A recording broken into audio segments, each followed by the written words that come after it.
You got fire watch. Wake up. You got fire watch. This is Pacho. Do you read me? Be advised, you are coming in weak and unreadable. Say again, Con Tower. This is Pacho. Do you read me? Over. Pacho, this is Con Tower. I read you Lima Charlie. Con Tower. Request permission to launch and commence a field op. Over. Stand by. Pacho, permission granted. Say again, permission granted. Roger that. Launching podcast in 3, 2. You are now entering the field op with your host, Pacho Correa, Chief Warrant Officer 3, United States Marine Corps retired. Get some. Hurrah! Get some. Hurrah! What's going on, everybody? Another week is coming to an end. Baby Friday is upon us, or Friday Night's Eve, as I like to call it. But hey, nonetheless, god damn, it's almost the weekend. I cannot wait. Man, isn't it some weird shit that we're already done with January and we're already into February. I don't know. As I've gotten older, I think the years and months seem to be on friggin' roller skates or rollerblades for you younger people. Anyways, let's get all the pleasantries out of the way before we get this awesome show started. Hey, this show is brought to you by Primerica. Primerica is a very great company as it's backed by high morals and the baseline of Mr. Art Williams started this great company. And if you want to learn about the finance industry and get some really great state licenses in finances, investing, life insurance, and mortgage lending, and much more. Now is the time to join. As a matter of fact, they've reduced their background check fee from $99 to $49. So if you're interested, today is the last day to get started. Uh, so it's all on the show link bio. I was just informed that my link is a little too long. So I'm going to work on that and shorten it here for the next upcoming shows. But nonetheless, folks, do yourself a favor and get some really, good, awesome state licenses that you don't even have to pay for, as a matter of fact. And it'll just give you a resource and some good, side hustle for you to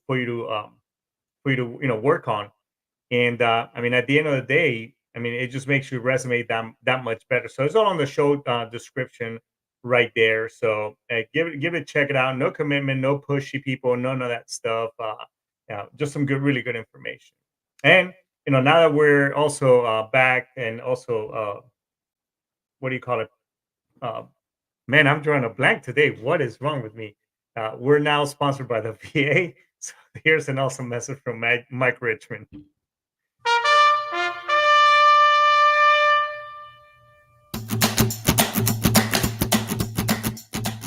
This message is from the U.S. Department of Veterans Affairs. Did you serve in the military? If so, you can obtain a free lifetime pass to more than 2,000 federal recreation sites. These sites are located across more than 400 million acres of public lands, including national parks, wildlife refuges, and forests. The lands host activities to fit any lifestyle: hiking, biking, fishing, camping, and much more. Gold Star families are also eligible for these free lifetime passes. Plus, they cover entrance fees for a driver and all passengers in a car, or up to 3 additional adults at sites that charge per person. Obtaining one is easy. Just go to the National Park Service website, nps.gov, or the National Park Service app. Thanks, Mike. As a matter of fact,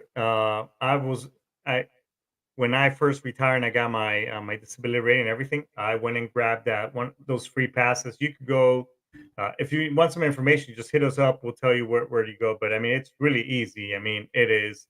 I mean, and it's really cool because you can access just about every national park, and a lot of them, the ones that are not national and are privatized, they actually give you a huge discount. So and you get much more hunting licenses and a bunch of other cool stuff.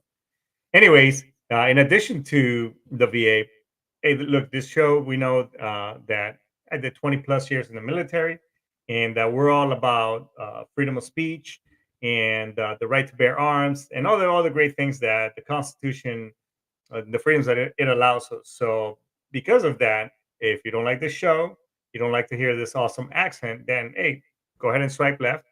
Or perhaps check out something from sitchradio.com. And that's a matter of fact, shout out to the folks at Sitch Radio, because this show wouldn't be here today if it wasn't from Brian Colburn and his outstanding team of people on the back end pushing all the buttons and making all the stuff right here for you folks, so that way I can deliver my message to you all. So check out sitchradio.com.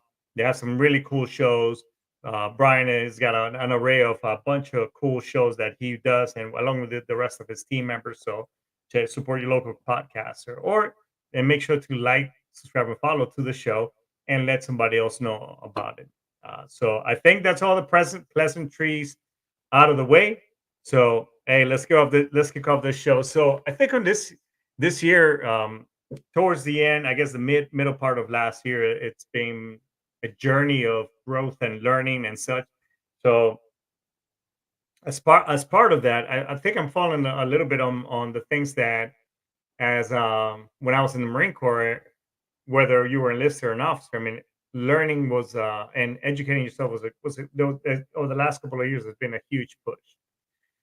So just like the Commandant has its own reading list, and I know I've mentioned this on previous podcasts, uh, for enlisted and officers, I think I started this year, towards the end, these last couple of months, kind of falling back on that and falling in love with reading and audiobooks and all that stuff. So I was thinking about, because I was, as a matter of fact, I just got done reading by Dale Carnegie, How to Win Friends and Influence People, and it really made me think back on on things that I've done in the past, as not only as a Marine but also as an individual, and situations where I think I could have been a better communicator, as well as a whole a better person to avoid certain situations that, whether it was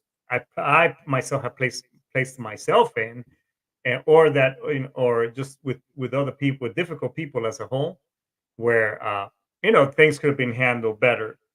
And going back to on the show description, warrant officers as a whole, I don't know. I can't necessarily speak for the Army or the Navy, because there's no more warrant officers in the Air Force. Uh, but in the Marine Corps, I know when I was going through the ranks, uh, depending on how you saw it, there was always this negative, not negative, but this stereotype on us that, hey, we were just either the guy who could chew ass, with different ranks, or get into an arguments with other fellow officers where they were restricted or unrestricted, uh, you know, or by default we were just the lieutenant that we used to chew ass on lieutenants like it was cool. And a good friend of mine who's been on the show, as a matter of fact, shout out to Matt Max, is that he did teach me one thing, was that, hey, you do have that privy, so to speak, where you can almost voice out your own opinion somewhat unfiltered as a whole. Uh, However, the ass you chew today might be the one that you kiss tomorrow. So what do I mean by that, or what did he mean by that? This is my own interpretation. Is that basically, you never know in life, or wherever things go, and you could be that really abrasive individual, uh, or warrant officer, as we're known to be, where you can chew a lieutenant's ass out for whether they did something on purpose or they were just arrogant, or whatever the case may be. Nonetheless, that individual is an unrestricted officer, and someday they will move up in the ranks if they stick around. So one day those guys and gals they'll be majors, they'll be lieutenant colonels, they may even be one-star generals, and so on and so forth.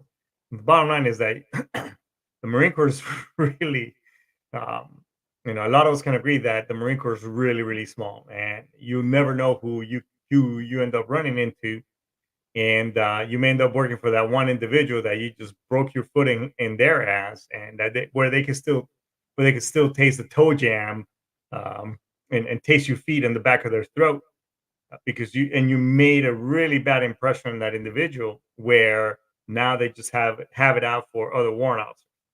And I did work for some individuals like that, who didn't see who saw somewhat of how can I put it, as a needed nuisance, so to speak. Excuse me. And yeah, and basically it was really, really difficult to work in that type of work environment, if that makes sense. So I took that advice to heart, and always made it to made it a point to always build a bridge with individuals, um, whether they're difficult or not. Now, that works great on paper, and I say that now. However, I am also a human being, and I did fail a couple of times at that. One good, eh, I'll give you one good example. I was in Mount Fuji, Japan. Shout out to the Camp Fuji Marines, so over there, which is a great place. I think it's one of the Marine Corps hidden gems of duty stations. In my own opinion. So shout out to the Marines over there. Anyways, I was not only was I the logistics officer, I was also the company commander for headquarters company. So, and which it encompasses Motor T, and and most of the logistics stuff, and everything. Anyways, uh, myself and the individual from S3, the OPSO, we did not see eye to eye a lot of the times. I have my own personal opinions about this individual. Nonetheless, I think, on my end, I could have been being that I've been around the Marine Corps a little longer. I think I would have been the better individual and handle the situation just a little bit better with him, rather than just you know falling back on what I know best, and just kind of digging my heels, and really not, even though I supported them, uh, and I did my job as required.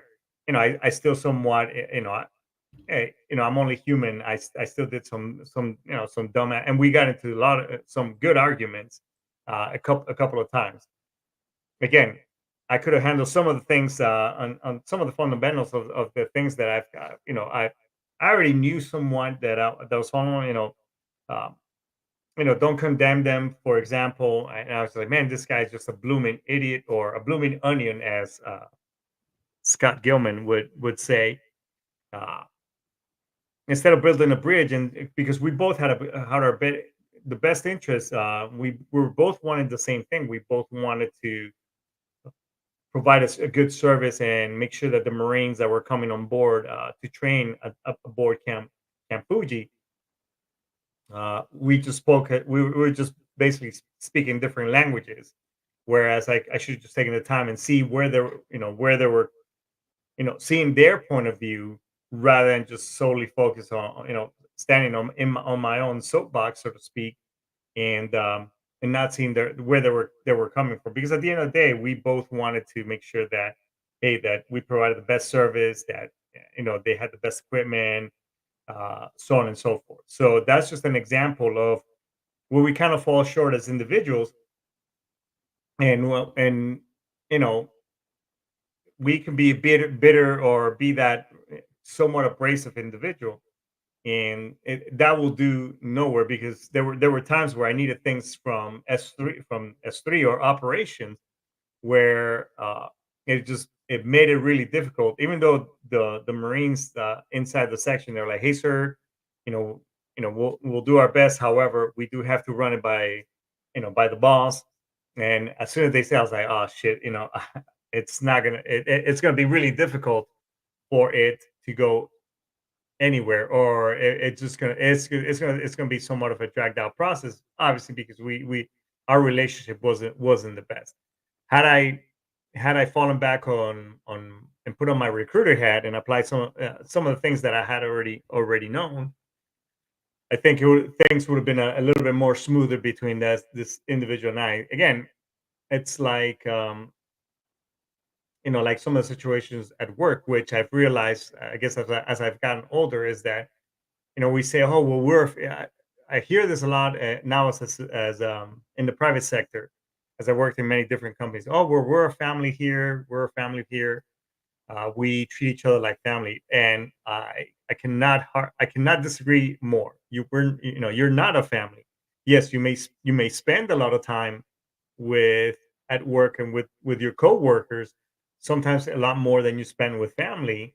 However, they're not family because I've seen the way some of my coworkers treat each other. I'm like, there's no friggin' way I would treat a family member like that.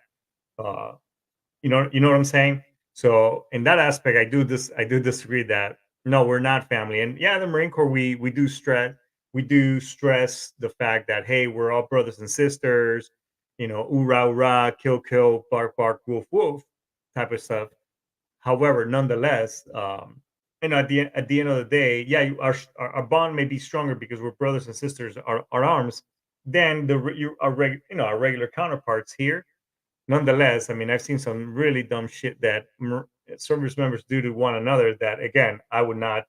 That would be far less how I would treat a family member. So, but falling back to one of the another advice that another fellow warrant officer and Motor T, who happened to be higher rank and was the warrant had been a warrant officer for a while now. The advice was solid, and I appreciate him for that. However, the individual, in my own opinion, was again a blooming onion, and he had a bad connotation amongst us, his own peers.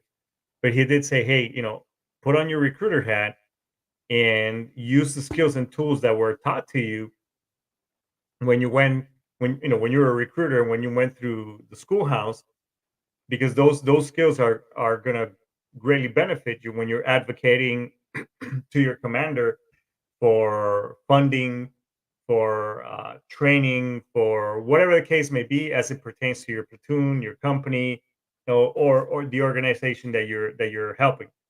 So I did, and the more I did that, the more dividends it paid me in the sense that again, building a bridge to meet an individual's to see what's the need behind their concern, or get to the need behind the need.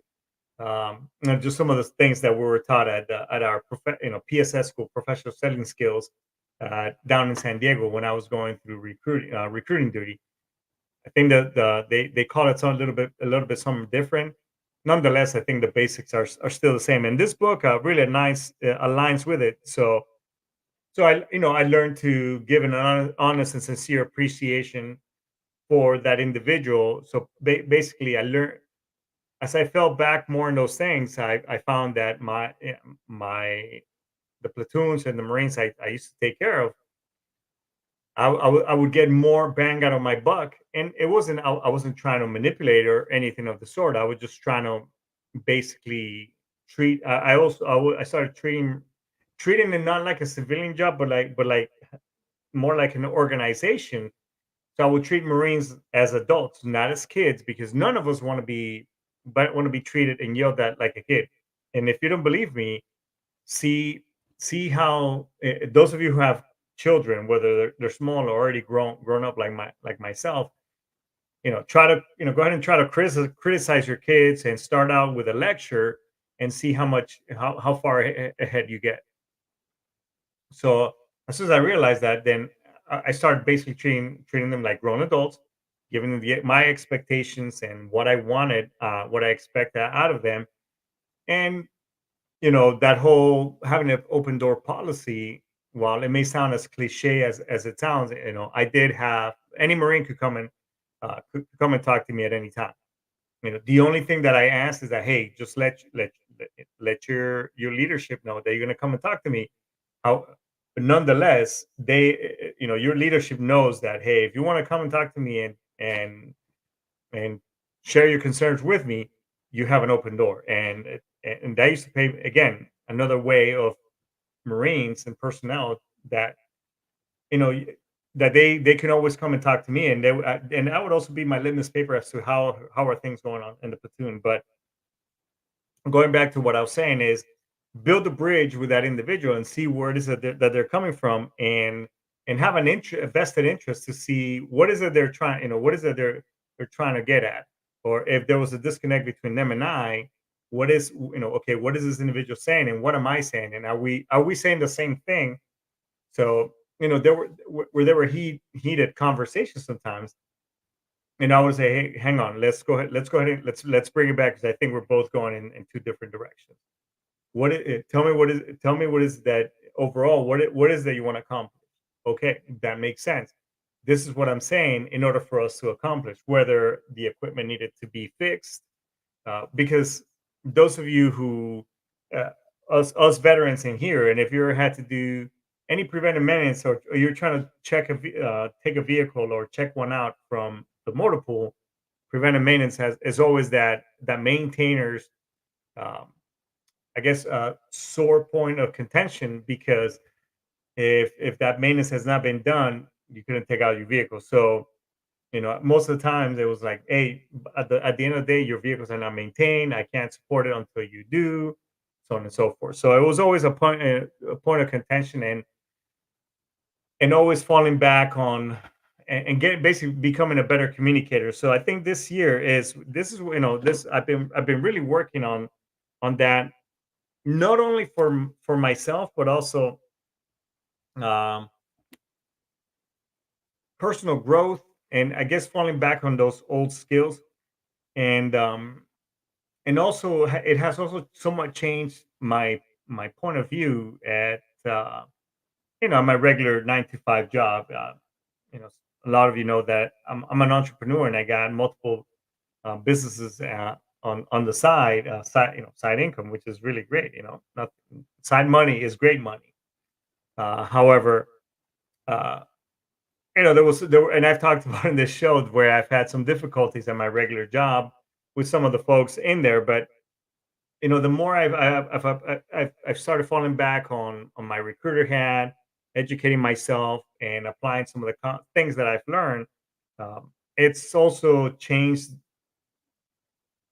my perspective once again. Whereas, hey, you know what? You can only control so much. You can't control other individuals. You can control yourself and your own destiny, in the sense that if it's going to be a crappy day, only I can control that, in that sense. That if I'm the one of the director of this orchestra, so if I'm going to have a crappy day, it's because of me, and not because of anybody else. So I started. As I'm talking to people, I'm smiling more, because, again, Carnegie, which he made a lot of money. They asked him once, "Hey, what is your most expensive asset?" And he said, "Asset is my smile."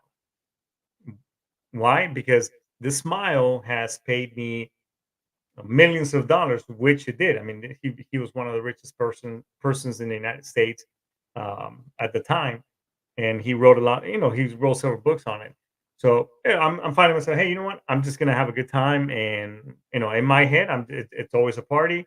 I'm treating people genuinely and becoming interested in them, and smiling more often at work. And it's funny that, I'm having more people that, hey, how are you? And they come to me, and also,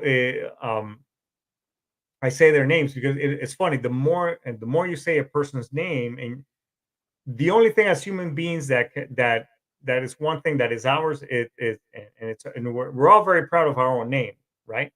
So, and that's it's what identifies us. So, I'm even though I know pretty much everybody's name at the factory, uh, I'm vocalizing, their names. Hey, Eduardo, how you doing? What's going on? And becoming genuinely interested in the things day to day. And as I've applied these things, people are more apt to listen to whatever it is that the message I'm trying to convey to them in regards to safety. Because as a safety person, you already have this negative connotation already, that, hey, here's the showstopper. Here's the guy here's a fun sponge, and he's going to tell me that, how to stop this process and not do it right. However, by me becoming more interested in trying to get it and seeing where they're coming from and learning instead of just making everything a lesson or a conversation, not a one way conversation, but like they feel like they're being talked at, not having a regular conversation. My messages are being received a lot better, and I see people trying, because people want to please people, and they want to be made, they want to feel like they're doing a good job. And case in point, I had one individual who, this guy's notorious for not wearing his safety glasses, not because he doesn't want to, just he forgets. And he's complacent. I mean, that's fine. And I've said it before. I'm not the guy who's a safety cop per se. However, I was like, okay, well, let me try to get in this guy's head and apply some of the concepts that I've been reading and put my recruiter hat back on. And so I went up to him and say, hey man, how long have you been at this company? He's like, man, I've been here for 37 years. I'm like, geez, you know what? That is an entire lifetime right there. I mean, I did a long time. I was a long time in the Marine Corps, but I was not there 37 years. I'm like, so I bet you know a lot about this company, and everybody here is, oh yeah, I've seen this, and so we were having a good conversation, and I built that bridge, and to meet him and get in somewhat of a common ground. So after about 5 minutes into the conversation, I said, hey, look, I've noticed that from time to time, when you're doing this process of grinding, because they do a lot of metal grinding with grinders, air grinders, and pneumatic equipment, but he won't wear his face shield, or sometimes he'll forget his just regular safety glasses. As well, say, hey, look, I've noticed quite a few times that you do this, and I'm just concerned that you're going to get an eye injury like I did. So I put myself on the spot, on the negative, I guess you could say on blast, and I said, hey, look, and I did, and when I was in Okinawa, I had a piece of metal. I was working under a vehicle. I could hear Scott right now just doing backflips. I was like, hey, what the hell, Hoochie? Anyways, uh, I had a piece of metal fall on through my glasses. I wore glasses pretty much all my life. Through my glasses, I had a piece of metal inside my cornea, and I had to go to the Naval Hospital and get it, and it had to be removed with this rubber tip Dremel rule, so to speak. And I had to wear an eye patch for a week, which was horrible because I scratched my cornea. So I give this example to this individual. I said, I just don't want the same thing to happen to you. And if you don't, if you think that's horrible, try driving with a patch in one eye, and it's because you have no depth perception. If you're not used to that, or you were born with one eye, whatever the case. He's like, oh yeah, I know you're right. And I said, so how about this? Let's try to, you've been here 37 years. I think people see you as an example, and a lot of these young guys that you work with want to strive to be in your place so they could get a good retirement and move on, and do bigger and better things just like you have. So if you could set the example for me, and be that mentor to all these other guys, it will mean the world to me. Do you think you can do that? He goes, yeah, I got you, Pacho. I'm sorry. It's okay. I'm like, no. Look, I made the mistakes myself. I'm not always right. Believe me, I'm most of the time I'm wrong, and I don't, but I don't think I'm wrong that you're gonna set the example from now on. He goes, no, I got you, dude. So again, I built the bridge. I listened to. I was generally interested in what he was saying, and basically, I was trying to see what point of view he was coming from, and gave him something, and I put him. I built him up and put him in a place as a mentor, as an example, because he is. I mean, shit, who has been in a company for 37 years? As much as I love the Marine Corps, I don't think I could have lasted 37 goddamn years. You know what I'm saying? So, and he generally wanted to do a good job, and as a matter of fact, I was walking today, and he was walking by me, carrying some Cuban coffee and stuff. Excuse me, and he was wearing his PPE, and I said, hey man, what's going on? He goes, hey, look, I'm wearing. I'm like, hey, you know what? I really appreciate the fact, and I can see that you're really trying, and that makes me really happy, and I just want to thank you for trying and supporting me and the things that we're trying to accomplish here. I'm sure those guys really are really looking up to you. And man, that guy when he walked away, and I wasn't blowing smoke up, up his rear end, but the way he walked over, I know that he felt good about himself because we all want to do the right thing. We all want to do a good thing. So at the end of the day, it's easier. It's just like the show's name. I mean, it's much easier to catch flies with honey than it is with a gallon of vinegar. You know what I'm saying? So I highly recommend that if you've been that individual that you've been told, hey, you're abrasive or whatever, or you're difficult to be around, or you're a challenge. You could be a challenge when you're having a conversation. Maybe doing a self evaluation of yourself, might pay you big dividends, and basically and take some of the things that this book has to offer among some of the things that I suggested here as well. And it may at the worst case scenario, it may be pay you big dividends at work, where you start getting along better with your coworkers. And on the personal side, it may also help you with your kids when you're trying to get them to do something, or with your spouse, or whatever the case may be. you know it may also help you in your personal life as well. So with that being said, folks, I think this is a good place to index. Um, I'm still working on a couple of things on in regards to the show and growth, and the other things that we want to launch this year. But I don't want to over spread myself too thin, because that's I know myself, and that's when stuff kind of starts to fall apart for me. So, but things are coming, things are being worked. So as we move forward on them, we'll go ahead and keep you updated. So with that being said, everybody, I think this is a good place to index.